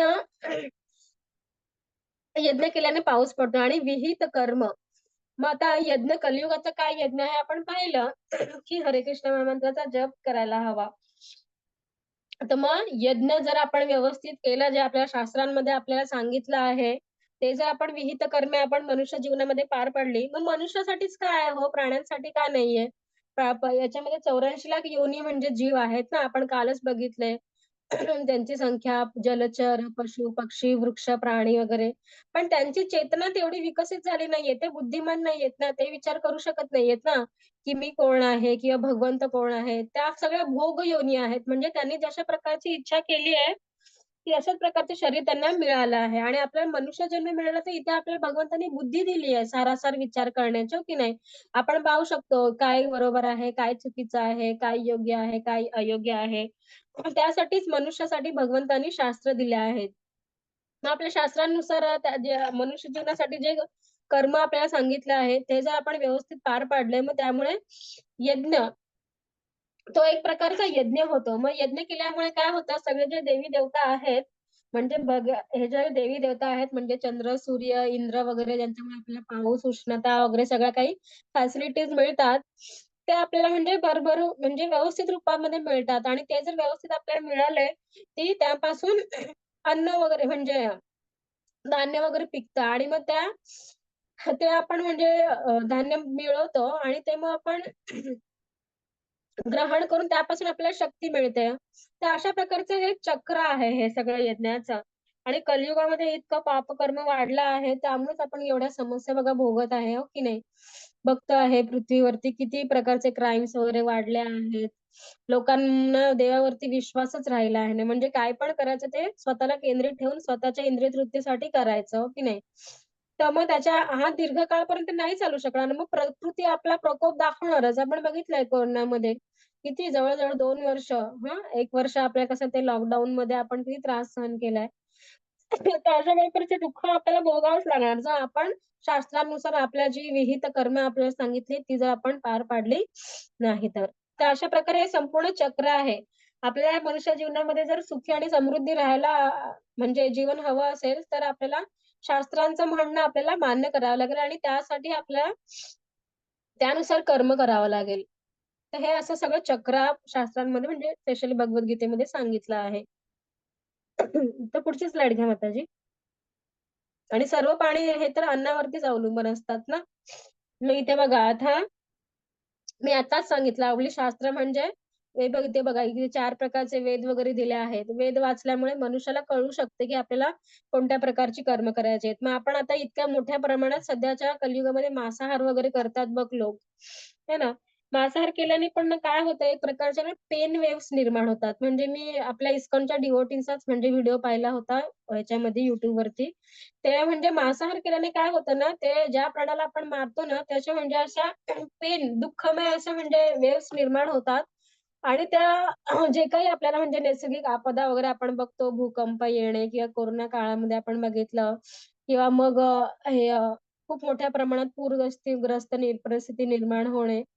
ते आकाशामध्ये एवढ्या प्रकारे अशा त्या पेन वेव्हज जमा होतात आणि त्यांच्यामुळे या प्रकृतीला सगळं म्हणजे असा ह्या हानी सहन करावी लागते. मग प्रकृती देखील असा आपल्या प्रकारे अशा प्रकारे स्वतःचा प्रकोप दाखवते आपल्यावरती. मग त्यासाठी आपण हे ज्ञान मिळवणं गरजेचं आहे आणि ज्याच्यामुळे आपल्याला कळू शकते, की मनुष्य जीवन आपल्याला का मिळाले आहेत आणि मनुष्याची कर्म कोणत्या करायला हवेत, कोणत्या कर्मांचा निषेध केला आहे. हो की नाही? तेव्हा आपण विहित कर्म केली तर बघा हे ब्राह्मण ऋषी वगैरे यज्ञ करत आहेत. आणि मग यज्ञ केल्यामुळे सर्व देवी-देवता म्हणजे प्रसन्न होतात आणि मग भगवान कृष्ण त्यांना म्हणजे सूचना देतात, की इथे म्हणजे अशा प्रकारच्या सुविधा तुम्ही उपलब्ध करून द्या. हो की नाही? आपण बघतो ब्राह्मण वगैरे असतात, ते वेगवेगळ्या प्रकारचे यज्ञ वगैरे करत असतात. म्हणजे इतर जीवांचं पण त्यांच्या कल्याण होईल आणि सर्व प्रकारच्या समृद्धी जीवनामध्ये असेल. आणि आपल्याला ह्या सगळ्याच्या फॅसिलिटी नसेल आणि आपला दिवस रात्रभर आपण नुसतं म्हणजे कष्ट करत असेल, तर म्हणजे एक प्रकारचं फ्रस्ट्रेशन येतं ना आपल्यावरती. मी एवढं म्हणजे मेहनत करतोय तरी मला यश मिळत नाहीये. 2 वेळचं अन्न मिळवण्यासाठी देखील किती म्हणजे संघर्ष करावा लागतो. तिथं म्हणजे मग सुख नसणारच आहे आपल्या जीवनामध्ये. त्यामुळे आपण हे विहित कर्म शास्त्रांमध्ये स्पेशली भगवद्गीतेवरून आपण जाणून घ्यायला हवेत. आणि मग ते विहित कर्म केली तर इथे बघा देवी-देवता प्रसन्न होतात आणि मग आपल्याला सगळ्या फॅसिलिटीज पुरवतात. इथे वेळेवरती पाऊस पडतो, मग वेळेवरती थंडी, मग नंतर वेळेवरती उन्हाळा वगैरे. असं सगळं चोरू असतं सगळं चक्र. त्यामुळे मग पाऊस पडल्यामुळे सगळं धनधान्य पिकतं वगैरे आणि मग त्यापासून आपण वेगवेगळे पदार्थ म्हणजे अन्न शिजवतो आणि ते जर आपण भगवान कृष्णांना अर्पण केलं, तर ते एक प्रकारचं म्हणजे ग्रॅटिट्यूड भाव, कृतज्ञता आपण व्यक्त करतो देवांविषयी, हो की नाही? पण आजकालचं आपण ते म्हणतात ना, भगवान कृष्ण गिव्हज अँड फॉरगिव्ह आणि आपण मनुष्य असतो take and sorry get and forget. म्हणजे आपण जेवढं काही मिळवतो आणि भगवंतांना विसरूनच जातो, जेवढं मिळवतं तेवढं. पण भगवान कृष्ण एवढं काही आपल्याला सगळं देतात फॅसिलिटीज वगैरे सगळ्या सोयी. मग ते एक श्लोक आहे, ओम पूर्णमदः पूर्णमिदं पूर्णात् पूर्णमुदच्यते पूर्णस्य पूर्णमादाय पूर्णमेवावशिष्यते. आपल्या ज्या काही गरजा आहेत, त्या सगळ्या म्हणजे या जगामध्ये आपल्या पूर्ण होतात, हो की नाही हो? आपल्या या ब्रह्मांडाच्या बाहेर कुठे आपल्याला काहीतरी असं शोधत जावं लागतं का? आपल्याला पिण्यासाठी पाणी हवंय, तर पाण्याचे देखील साठे भगवंतांनी आहेत, नदी आहेत, पाऊस पडतो. हो की नाही? श्वास घेण्यासाठी आपल्याला ऑक्सिजन हवा, सूर्यप्रकाश हवा, पाऊस हवा. हे सगळं कोण आपल्याला पुरवतं? तर ते भगवान कृष्णांची ही प्रकृती आहे. त्याच्या प्रकृतीमधनं आपल्याला हे सगळं मिळतं. पण आपण तर हे सगळं घेतो तर भगवंतांकडून. पण भगवंतांची आपल्याला सेवा नको आहे. ते इस्कॉनचे एक ब्रह्मचारी डिव्होटी आहेत. ते म्हणतात, ती सर्व म्हणजे आता जे कलियुगामधले जे काही लोकं आहोत ना आपण, की आपल्याला म्हणजे भगवंतांचा पॉकेट मनी हवा आहे स्वतःचं एन्जॉय करण्यासाठी, स्वतःला एन्जॉय करण्यासाठी. पण भगवंतांची सेवा नको आहे आपल्याला. मग भगवंतांची जर सेवा केली नाही, तर आपल्याला म्हणजे आपण कसं सुखी राहू शकतो? आपण ऑफिसमध्ये पण आपले म्हणजे ज्येष्ठ व्यक्ती म्हणजे घरचे आपले बाबा वगैरे जातात ऑफिसमध्ये. ते बॉसने सांगितलेलं काम करतात, तेव्हाच त्यांना म्हणजे सॅलरी मिळते, हो की नाही 1 महिन्यानंतर. नाही त्यांनी जर बॉसने सांगितलेलं काम केलं नाही, त्यांना सॅलरी मिळेल का? नाही मिळणार ना. मग भगवंताचंही तसंच आहे. भगवंतांची आपल्याला आपण सेवा केली, तर भगवंत आपल्यावरती प्रसन्न होतील आणि प्रचुर मात्रेमध्ये आपल्या सगळ्या जे काही आपल्याला म्हणजे जीवनासाठी आवश्यक आहे, त्या सगळ्या आवश्यक गरजा पण त्या पूर्ण करतील. तर अशा प्रकारे हे चक्र इथं सांगितलं आहे. तर ते आपण समजून घ्यायला हवं. आपण जे काही मग कर्म करतो ते कृष्णांना अर्पण केलं, तर त्यांचा कोणताही आपल्याला म्हणजे कर्म लागत नाही, म्हणजे बंधन निर्माण होत नाही. मग आपण आपली आई वगैरे घरामध्ये अन्न शिजवते, तर ते आपण भगवंतांना अर्पण करून मग ते आपण घेऊन सर्वांना प्रसाद रूपामध्ये म्हणजे ते डिस्ट्रिब्यूट करायला हवं किंवा वितरित करायला हवं, हो की नाही? मग आता आपण भगवान कृष्णांना अन्न अर्पण प्रसाद अर्पण करायचा कांदा लसूण शिवाय आपल्याला बनवायचा आहे. तर तुम्ही म्हणाल, की आम्हाला आमच्या घरामध्ये कांदा लसूण घालूनच आम्ही स्वयंपाक करतो. मग आपण भगवंतांना फळं अर्पण करू शकतो. दूध, दही, ड्राय फ्रुट्स वगैरे स्वीट डिशेस आपण बनवतो. स्वीट डिश म्हणता आपण कांदा लसूण नाही वापरत ना. तर ते आपण कृष्णांना अर्पण करू शकतो आणि इव्हन तुळशी पत्र, पाणी, नैवेद्यामध्ये आपण शिकू पत्रम पुष्पम फलम तोयम हे दिल्याने म्हणजे अर्पण केल्याने देखील भगवंत ते स्वीकार करतात. तर अशा प्रकारे हे चक्र आहे ते आपण समजून घेणं कर्माचं चक्र गरजेचं आहे. पुढची स्लाईड घ्या माताजी. हां, मग इथे बघा यज्ञ इथे एक म्हणजे गोवर्धन ह्याची जी गोवर्धन लीला होती त्याचं आहे. तर ना भगवान कृष्ण जेव्हा या पृथ्वीवरती अवतार म्हणजे घेऊन आले होते, अवतरित झाले होते, तेव्हा आहे ना, तर ते किती 7 वर्षांचा काहीतरी बालक होते आणि त्यांचे जे पिता आहेत ना, नंद महाराज, ते म्हणजे ना इंद्रापासून आपल्याला पाऊस मिळतो ना, तर इंद्राला प्रसन्न करण्यासाठी ते इंद्राचा यज्ञ करण्याचं ठरवतात. तर भगवान कृष्ण त्यांच्या पित्याला म्हणजे नंद महाराजांना काय म्हणतात, तर आपलं इंद्राची आपण आणि इंद्राला खूप असं म्हणजे काय म्हणतात ते घमंड आलेला असतो, खूप अभिमान झालेला असतो, की माझ्यामुळे सगळं म्हणजे मी पाऊस देतो आणि हे सर्व पृथ्वीवरचे लोक वगैरे आनंदाने राहू शकतात. पण इंद्राला ही सर्व शक्ती कोणी दिली आहे? भगवान कृष्णांनी दिली आहे, नाही का? त्याशिवाय तो त्यांना म्हणजे पृथ्वीवरच्या लोकांना पाऊस पुरवू शकत नाहीये. तर मग इंद्राचा हा घमंड आणि अभिमान सगळा म्हणजे उतरवण्यासाठी आहे ना, तर त्याची म्हणजे भगवान हे सगळे म्हणजे अशी हे अरेंजमेंट करतात म्हणजे योजना करतात. तर ते नंद महाराजांना सांगतात, की तुम्ही इंद्राचं म्हणजे यज्ञ वगैरे करायची गरज नाहीये. पाऊस देणे हा तर त्याचं कर्तव्यच आहे. त्याचं ते म्हणजे विहित कर्म आहे. त्याला ते पार पाडावंच लागणार. नाहीतर मग सर्व पृथ्वीवरच्या जीवांचं कल्याण कसं होणार? त्यांना अन्न कसं मिळेल? तुम्हाला पूजा करायचीच असेल तर तुम्ही जंगलाची आणि गोवर्धन पूजाची म्हणजे गोवर्धन पर्वताची तुम्ही पूजा करा. कारण जंगलामधून आणि त्या गोवर्धन पर्वतामध्ये असलेल्या विविध प्रकारच्या म्हणजे अमूल्य वस्तूंपासून ज्या सर्व म्हणजे वृंदावनवासियांची म्हणजे उपजीविका म्हणजे निर्वाह होत होता. त्या उपयुक्त वस्तू तुम्हाला मिळतात तिथून. तर त्यांच्यासाठी आपण ग्रॅटिट्यूड म्हणजे कृतज्ञ भावना व्यक्त केली पाहिजे. त्यांची आपण पूजा करूयात. मग हे सगळे नंदबाबा वगैरे आणि वृंदावनवासी, माता यशोदा सगळे जातात आणि वृंदावनची आणि पूजा करायला सुरुवात करतात. मग इंद्र हे सगळं ते स्वर्गामधून पाहत असतो आणि मग इंद्राला खूप राग येतो. हां, माझी पूजा न करता तुम्ही त्या गोवर्धनाची पूजा करता. मग इंद्राला खूप राग येतो आणि तो संवर्त नावाचा ना असं म्हणजे हे पाठवतो एक की ज्याच्यामुळे 7 दिवस एकदम चक्रधार असा पाऊस एकदम मुसळधार न थांबता कंटिन्यूअस असा एकदम पाऊस पाडतो आणि ज्यामुळे ना वृंदावनामध्ये पूर्ण असा पूरग्रस्त परिस्थिती निर्माण होते आणि वृंदावनवासियांचे खूप म्हणजे हाल वगैरे होतात. तर भगवान कृष्ण मग काय करतात गोवर्धन पर्वत आहेत ना, ते आपल्या करंगळीवरती उचलतात आणि सर्व वृंदावनवासियांना तिथे म्हणजे आश्रय देतात. आणि मग 7 दिवस तो इतका पाऊस पडत असतो, की ते मग 7 दिवसांनी त्यांना म्हणजे काही खायला पण नसतं तिथे. आपण भगवान कृष्ण ह्या सर्वांना म्हणजे जेवण वगैरे पुरवत असतात तिथे. तर अशा प्रकारे मग इंद्राला हे सगळं कळतं आणि मग कृष्णांची माफी मागतो, की मला म्हणजे खूप असं म्हणजे गर्व निर्माण झाला होता. तुम्ही मला बुद्धी आणून दिलीत वगैरे म्हणजे अशा प्रकारे तो क्षमा मागतो आणि त्याची चूक त्याला कळते. तर अशा प्रकारची गोवर्धन लीला आहे. मग इथे बघा इथे काय दिलं आहे, यज्ञ म्हणजे काय ना, आपण अग्नीमध्ये जे काही आहुती टाकतो ना, ते अग्नीच्या रूपामध्ये ना, म्हणजे अग्नी हा भगवान कृष्णाचा एक एजंट किंवा प्रतिनिधी आहे. तर अग्निदेव आहे ना, हे सगळं जे आहे अग्नीमध्ये टाकलेल्या आहुती वगैरे असते ना, ते भगवान विष्णूपर्यंत पोहोचवतो. मग विष्णू प्रसन्न होतात आणि ह्या सगळ्या इतर ग्रह म्हणजे 14 ग्रह आहेत या ब्रह्मांडामध्ये, त्या सर्वांना म्हणजे ते सॉरी पृथ्वीवरच्या सर्व लोकांना ते सर्व प्रकारच्या सोयी-सुविधा वगैरे निसर्गाकडनं ज्या द्यायला लागतात त्या आपल्याला पुरवतात. तर अशा प्रकारे आपण जर आपलं यज्ञ कर्म व्यवस्थित केलं, तर आपल्याला ज्या काही म्हणजे जीवनात जीवन जगण्यासाठी ज्या काही गोष्टी आवश्यक गोष्टी असतात, त्या भगवान कृष्ण आपल्याला अ, पुरवतात.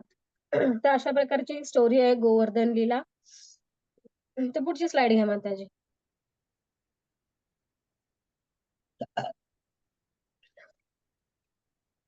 यद्या यद्यदाचरति श्रेष्ठस् तद्देवेतरो जनः स यत्प्रमाणं कुरुते लोकस्तद् अनुवर्तते. महापुरुष जे आचरण करतात सामान्य लोक तेच अनुसरण करतात. आपल्या अनुकरणीय कामांद्वारे जे आदर्श प्रस्तुत होतात संपूर्ण जग त्याचे अनुकरण करतो. हो. मग इथे भगवान कृष्ण सांगत आहेत बघा. म्हणजे आपल्याला जर म्हणजे इतरांना जर एक गोष्ट शिकवायची असेल, आता मी तुम्हाला सांगते की नाही भगवद्गीतेमध्ये असं सांगितलं आहे, तसं सांगितलं आहे. आपण जप वगैरे करायला हवा वगैरे. पण ते आधी मी माझ्या त्या आचरणामध्ये तुम्हाला दाखवून दिलं पाहिजे, हो की नाही? तुम्ही तर म्हणाल माताजी हे सांगतात, तसं सांगतात, भगवान कृष्णाने नैवेद्य अर्पण करायचं, हे करायचं, ते करायचं. पण मी जर जे करत नसेल, तर तुम्ही त्यावर विश्वास ठेवणार का? तुम्ही ते फॉलो करणार का? नाही करणार ना, हो की नाही? जर मला हो. तुम्हाला काहीच म्हणजे करेक्ट आहे की नाही? मग मला पण जप करणं गरजेचं आहे. मी पण भगवान कृष्णाला भोग अर्पण केला पाहिजे, तरच मी ते तुम्हाला सांगू शकेल ना. आणि त्याचा इफेक्ट होईल काहीतरी. नाही उगाच मी काहीतरी बडबडते, तुम्हाला उपदेश करते, तर त्याचा विश्वास म्हणजे कोण करणार नाहीत, कोणी ते फॉलो करणार नाहीत. मग इथे भगवान कृष्ण काय म्हणतात, महापुरुष म्हणजे ऑथॉरिटी ऑथॉरिटी जे म्हणजे करतात आणि आपल्याला बघा गव्हर्नमेंट आपले जे पंतप्रधान असतात, पंतप्रधान ज्या गोष्टी म्हणजे त्यांचे जे आदेश वगैरे ते त्यांच्या म्हणजे खालच्या मंत्र्यांना वगैरे देतात, ते त्यांना फॉलो करावे लागतात ना. म्हणजे प्रधानमंत्री ते करत आहेत. त्यामुळे ते त्यांचे मंत्री वगैरे पण ते प्रधान प्रधानमंत्र्यांचं सगळं म्हणजे ऐकतात आणि ते त्या मार्गावरून चालत आहेत. आणि मग प्रधानमंत्री म्हणतात, की तुम्ही हे करा, ते करा आणि मी आपल्या स्वैराचाराप्रमाणे काहीही करेन. हो की नाही? मी तुम्हाला सांगतो, की समाजामध्ये शांतता पाळायची असेल तर आपण म्हणजे चुकीच्या गोष्टी करू नये, चोरी करू नये, टॅक्स भरावा, असं तसं सगळे म्हणजे राष्ट्रीय नियम पाळावेत. आणि मी कोणतेही नियम पाळणार नाही. मी माझ्या मनाला जसं वाटेल येईल तसं मी वागेन.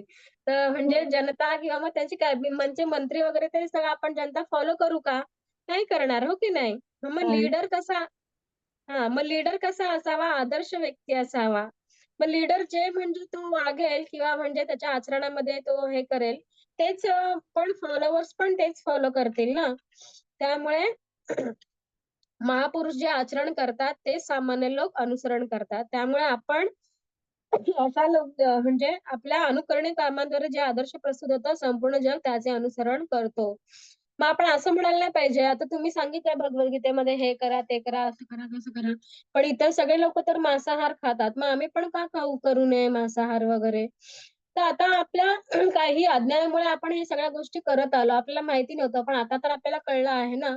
तर ठीक आहे, हरकत नाही. तुम्ही हरे कृष्ण मंत्राचा जप सुरू करा. जप करता-करता आपल्या ह्या वाईट वृत्ती आहेत, वाईट गोष्टी त्या आपोआप सुटून जातील. इव्हन मी पण नॉन-व्हेज खात होते. मी खरं सांगू, मी खोटं सांगणार नाही. पण असं जसं मी जप करायला सुरुवात केली, ते सगळं आपोआप माझ्या म्हणजे सुटून गेलं. मला कळलं देखील नाही. माझी आता इच्छा देखील होत नाही. तर अशा प्रकारे महापुरुष जे आचरण करतात, सामान्य लोक तेच आचरण करतात. म्हणून आपण नेहमी समाजामध्ये आपला आदर्श प्रस्तुत केला पाहिजे. हो की नाही? मग इथे बघा, प्लीज डोंट स्मोक. तो जे सांगतो तर आहे, स्मोक करू नका म्हणून. पण हे लोक काय म्हणतात, "we will do what you do, not what you say." ते ते काय म्हणतात, इथे तो सिगारेट ओढतो आहे आणि म्हणतो की स्मोक करू नका. तर तो आचरण तर तेच करत आहे ना, तो गोरज जरी असला तरी. मग त्याचा कोण विश्वास करणार आहे? तर ते लोकं मग करेक्टच आहे ना. तू जे करतो आहे ते आम्ही करणार. तू जे बोलतो आहेस ते मी नाही करणार. करेक्ट आहे की नाही? म्हणून आपण आदर्श प्रस्तुत केला पाहिजे. ते आपल्या आचरणामध्ये आपण आणलं पाहिजे. तर पुढची स्लाईड घ्या माताजी. हां, तर इथे बघा ह्या उदाहरणावरून आपण समजून घेऊ शकतो. इथे बघा हे मदर डक आहे म्हणजे बदक आहे. ते एका दिशेने जात आहे आणि त्याची पिल्लं पण त्याच्याबरोबरच जात आहेत. मग शेवटी सुरुवात ही आता तुम्हाला कळालं आहे. तुम्ही तुमचे जे ओळखीच्या व्यक्ती आहेत त्यांना तुम्ही हे ज्ञान सांगा. हो की नाही? आपल्या आई-वडिलांना तुम्ही सांगा. तुम्ही जे भगवद्गीतेमध्ये शिकत आहात, की असं-असं आम्ही शिकलो आणि असं आपण करायला हवं. हो की नाही? मग आपण त्याच मार्गावरती जाणार ना आणि जर घरातील ज्या मेन व्यक्ती आहेत, मुख्य व्यक्ती, ते जर म्हणजे चुकीच्या गोष्टी करत असतील, तर ऑब्व्हियसली त्यांची मुलं पण मग चुकीच्याच म्हणजे गोष्टी शिकणार, हो की नाही? आणि आपण आजकाल बघतो पेरेंट्स वगैरे खूप मोबाईल, YouTube, Instagram वगैरे करत असतात. मग लहान मुलं पण त्यांचं बघून-बघून तेच करतात. दिवसभर टीव्ही बघणे, मोबाईल बघणे.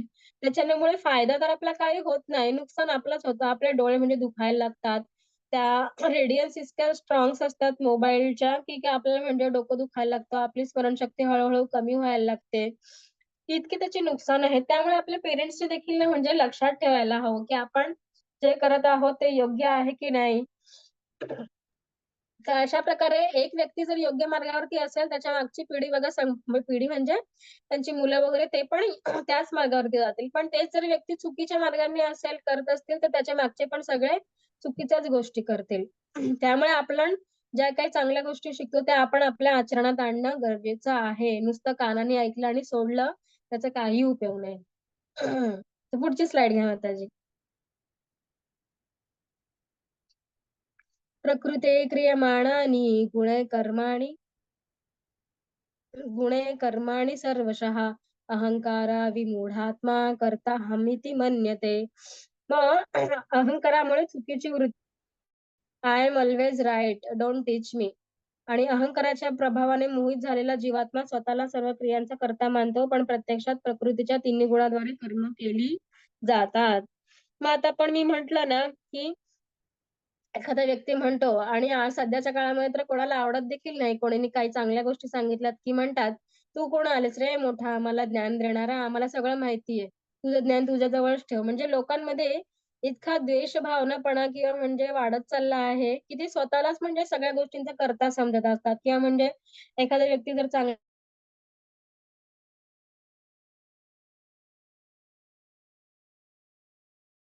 तिचा आवाज येत नाहीये तुमचा.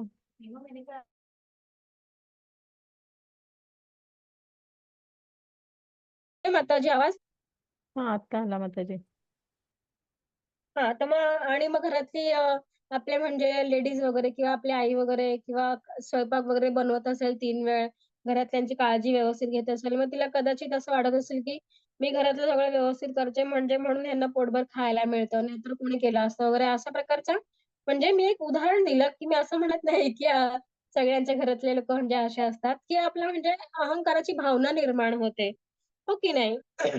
आणि हेच जर आपण आपल्या सर्व कर्मांचं फळ म्हणजे भगवान कृष्णांना अर्पण केलं, की आपल्यामध्ये एक ह्युमिलिटी म्हणजे एक प्रमाणाचं म्हणजे विनयता म्हणजे एक्झॅक्ट सॉरी नम्रता आपल्यामध्ये ती येते, की आपण म्हणजे पाहू शकतो, की या शरीरामध्ये भगवान कृष्णांचा असलेला आत्मा या शरीरामध्ये आहे, ज्यामुळे मी हे श्वास घेऊ शकत आहे किंवा मी जिवंत आहे. आणि कृष्णाचा माझ्याकडून किंवा म्हणजे भगवंतच माझ्याकडून हे सगळं करवून घेत आहे. तर अशा प्रकारची आपण जर भावना ठेवली, तर आपल्याला हा अहंकार होणार नाही. तर आपल्याला हे ज्ञान नसल्यामुळे, अज्ञानामध्ये असल्यामुळे आपण सर्व कर्मांचा कर्ता काय स्वतःलाच मानतो आणि मग मीच हे सगळं केलंय, मीच एवढा इंटेलिजंट आहे. सगळ्याचं क्रेडिट कसं आपण स्वतःला मानायला लागतो. हो की नाही? पण हे सगळं आपल्याला कोण करवत आहे तो? भगवान कृष्णच देतात ना. ही बुद्धी पण आपल्याला काय आपण स्वतः मॅन्युफॅक्चर केली आणि मग वापरायला आलो जन्मानंतर असं आहे का? नाही ना. आपण पूर्वजन्मामध्ये काहीतरी पुण्यकर्म केले असेल, त्यामुळे आपल्याला थोडाफार इंटेलिजन्स मिळाला आहे. जेणेकरून आपण आपल्या दैनंदिन जीवनामधली सर्व कर्म म्हणजे कामं व्यवस्थित करू शकत आहे. आणि त्याहून थोडंसं काहीतरी पुण्यकर्म कुठेतरी आपल्याला केलं असेल, त्यामुळे आपल्याला भगवद्गीता शिकण्याचं म्हणजे जाणून घेण्याचा एक हे मिळालं आहे आपल्याला संधी मिळाली आहे, हो की नाही? तर आपण स्वतःला कधीच असं करता मानू नये आणि जो कोणी असं मानतो ना, तर तो प्रकृतीच्या म्हणजे 3 गुणांनी तो असा म्हणजे प्रभावित झालेला आहे. तर प्रकृतीचे 3 गुण आपण शिकणार आहोत. राजसिक, सात्विक आणि तामसिक. तो स्वतःला म्हणजे सगळं मानत असतो. कारण तो या 3 गुणांनी प्रभावित झालेला आहे. तो जाणू शकत नाही, की शरीरामध्ये आत्मा आणि परमात्मा स्वरूपात कृष्ण आहेत म्हणून. आत्मा म्हणजे आपण जीवात्मा, परमात्मा म्हणजे भगवान कृष्ण. तर अशा प्रकारे तो अहंकारी म्हणजे बनत जातो. तर इथे बघा आय एम ऑल्वेज राइट म्हणजे मग मीच नेहमी करेक्ट आहे. तू कोण आहेस मला शिकवणारा? म्हणजे त्यांना सत्य देखील जाणून घ्यायची त्यांची इच्छा नसते. इतका त्यांच्यामध्ये अहंकार भाव वाढलेला असतो. तर पुढची स्लाईड घ्या माताजी. हां, तर मग 4 युगामध्ये आपण पाहिले हो की नाही? सतयुगमध्ये कोणतं सांगितलं होतं? भगवान विष्णूंवरती ध्यान करणे आणि मग ते त्रेतायुगमध्ये की हे यज्ञ वगैरे करणे आणि यज्ञ सामग्री वगैरे मध्ये एकदम प्रकारची शुद्ध सामग्री लागते. तर कलियुगमध्ये तर साध्यच नाहीये ते शुद्ध सामग्री मिळणं. सगळ्यामध्ये भेसळ आपण बघतो. आणि मग द्वापार युगमध्ये कोणतं सांगितलं होतं यज्ञ? की विस्तृत मंदिर पूजा. पण ते देखील आपल्याला तेवढा वेळ नाहीये आपल्याकडे पूजा करत बसायला. हो की नाही? आणि ते पण खर्चिक आहे सर्व. आणि मग त्यामुळे कलियुगामध्ये काय सांगितलं म्हणजे वर्तमान समय म्हणजे ज्या युगामध्ये आपण राहत आहोत ते कलियुग. आणि कलियुगाचा कालावधी किती आहे तर 4,32,000 आणि आतापर्यंत 5,200 असे काहीतरी वर्ष पूर्ण झाली आहेत. मग कलियुगाचा युगधर्म काय आहे? भगवान कृष्णांच्या पवित्र नामांचा जप करणे. भगवान कृष्णांचा जप, पवित्र नामांचा जप करून आपण सर्व प्रकारची सिद्धी प्राप्त करू शकतो. याच जीवनामध्ये आपण भगवंतांच्या धामाला परत जाऊ शकतो. हरे कृष्ण. माताजी पुढची स्लाईड घ्या. हां, तर मी आताच आपण बघितलंय सतयुगमध्ये ध्यान, त्रेतायुगमध्ये अग्नियज्ञ, द्वापारयुगमध्ये मंदिर पूजा, कलियुगमध्ये श्री हरे कृष्ण मंत्र जप करायचा आहे. हां, मग मग या भौतिक जगाचे आपण बघितले होते ना 4 मी काल दररोज म्हणजे सांगत आहे जन्म-मृत्यू, जरा-व्याधी, जन्म-मृत्यू, जरा-व्याधी.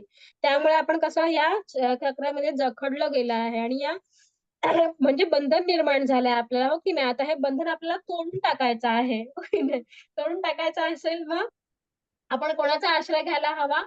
कृष्णांचा आश्रय घ्यायला हवा. कृष्णांचा आश्रय का घ्यायला हवा? कारण त्यांना कोणत्याही प्रकारचं बंधन नाहीये. कारण त्यांच्यामुळेच हे सगळे ब्रह्मांड वगैरे निर्माण होतात आणि आपण त्यांचा अंश आहे, हो की नाही? आपले जर हात बांधले गेले असतील आणि आपल्याला जर मुक्तता हवी असेल, तर आपण कोणाचं म्हणजे सहाय्य घेणार? ज्याचे हात म्हणजे खुले आहेत, असाच व्यक्ती आपल्याला म्हणजे सोडवू शकेल की नाही? ज्याचे हात म्हणजे बांधले गेलेले आहेत, तो त्याला आपण सांगितलं, "अरे, माझे पण हात सोड, मला या बंधनातून मुक्त कर." तर तो आपल्याला सोडवू शकेल का? नाही सोडवू शकणार ना. तर अशा प्रकारे आपल्याला म्हणजे किंवा मग भगवान कृष्णांचे जे शुद्ध भक्त आहेत, म्हणजे श्रील प्रभुपाद तर असेच व्यक्ती जे आपले आध्यात्मिक गुरु आहेत, अशा प्रामाणिक आध्यात्मिक गुरूंची सेवा करून म्हणजे त्यांनी जे आपल्याला म्हणजे इन्स्ट्रक्शन्स दिल्या आहेत कृष्ण भक्तीच्यासाठी, त्या आपण जर फॉलो केल्या, तरी पण आपण या बंधनामधून मुक्त होऊ शकतो. म्हणजे बघा, मी सांगितलंच होतं ना, जन्म, मृत्यू, जरा, व्याधी. जन्म होताना देखील त्या आईला आणि त्या बाळाला म्हणजे किती म्हणजे यातना भोगाव्या लागतात असं. म्हणजे त्या गर्भामध्ये एवढीशी जागा असते आणि तिथं अंधार वगैरे असतो असा. तर एवढ्याशा जगामध्ये त्या अंधारामध्ये त्याला किती म्हणजे एक प्रकारचं म्हणजे साहसच आहे ना हे खूप असं. आणि मृत्यूचा तर भय सतत असतो. कधीही मृत्यू होऊ शकतो. आणि असं म्हणतात, की आपल्या शास्त्रामध्ये हा आत्मा जेव्हा म्हणजे शरीर म्हणजे त्याग करतो ना, शरीर जेव्हा सोडून देतो ना, तेव्हा म्हणजे 40,000 विंचून चावल्याचा म्हणजे विंचूचा असा दंश जेव्हा होतो ना, तितकं म्हणजे असं आपल्याला वेदना होतात. तर म्हणजे आपण विचार देखील करू शकत नाही 40,000 विंचू. एक विंचू तरी आपण म्हणजे चावला तर किती म्हणजे वेदना होतात. ते इतके म्हणजे वेदना होते जेव्हा एकदा म्हणजे आत्मा जेव्हा हा शरीर त्याग करतो तेव्हा. तर मग कशाला हवा आहे ना पुन्हा-पुन्हा जन्म आणि पुन्हा-पुन्हा मृत्यू सहन करायचं आणि ओल्ड एज तर मी सांगतच आहे दररोज. रोगांविषयी तर आपण बघतो किती असाध्य रोग वगैरे आपण कॅन्सर वगैरे तर कॉमन झाला आहे. ह्या सगळ्यापासून मुक्तता हवी, बंधनामधून मुक्तता हवी, तर आपण कृष्ण आणि किंवा कृष्णांचे जे शुद्ध भक्त आहेत, त्यांचा आपण आश्रय घ्यायला हवा. तर पुढची स्लाईड घ्या माताजी. हां, तर मी इथे या इथे एक नृगराजाची गोष्ट आहे. नृगराजाचा नावाचा एक राजा असतो आणि तो एक भगवान कृष्ण आणि त्यांची जी मुलं असतात ना, सॉरी हे 4 मुलं असतात. अनिरुद्ध आणि अशी मला नावं आठवत नाहीयेत एक्झॅक्टली. 4 मुलं ते असं म्हणजे वनाच्या ठिकाणी खेळत असतात आणि त्यांना तहान लागते. मग तहान लागलेली असते, तर त्या एका विहिरीजवळ ते शोधत येतात. मग त्या विहिरीमध्ये कसा मोठा असा सरडा असतो आणि तो खूप असा भला मोठा असतो तो. ते त्या विहिरीमध्ये बघतात, तर तिथे पाणी तर नाहीये आणि कुठेतरी मोठा असा विचित्र जीव आहे. मग ते कृष्णांकडे जातात आणि मग कृष्णांना बोलवून आणतात आणि कृष्ण मग इथे स्वतःचा हात असा मोठा करतात आणि मग त्याला टच करून ते जसं त्याला म्हणजे टच करतात, की बाहेर काढतात त्याला म्हणजे टच करून बाहेर काढल्यामुळे त्याचा म्हणजे तो एकदम असा सुंदर मनुष्य बनतो राजासारखा असा. आणि मग ते कृष्ण परमात्मा असल्यामुळे कृष्णाला तर सगळं माहिती असते ही स्टोरी. पण तरी देखील ते बाहेर इतर लोकांना हे सगळं सत्य कळावं म्हणून ते त्याला विचारतात, की "तू असा कसा या सरड्याच्या एवढ्या भल्या मोठ्या शरीरामध्ये म्हणजे जन्म घेतलास आणि त्या कोरड्या विहिरीमध्ये पडला होतास?" तर तो राजा सगळं म्हणजे सांगतो, की "मी माझ्या मागच्या जन्मामध्ये एक म्हणजे असा दानशूर असा राजा होतो, जो म्हणजे दान करण्यासाठी खूप असा प्रसिद्ध होता."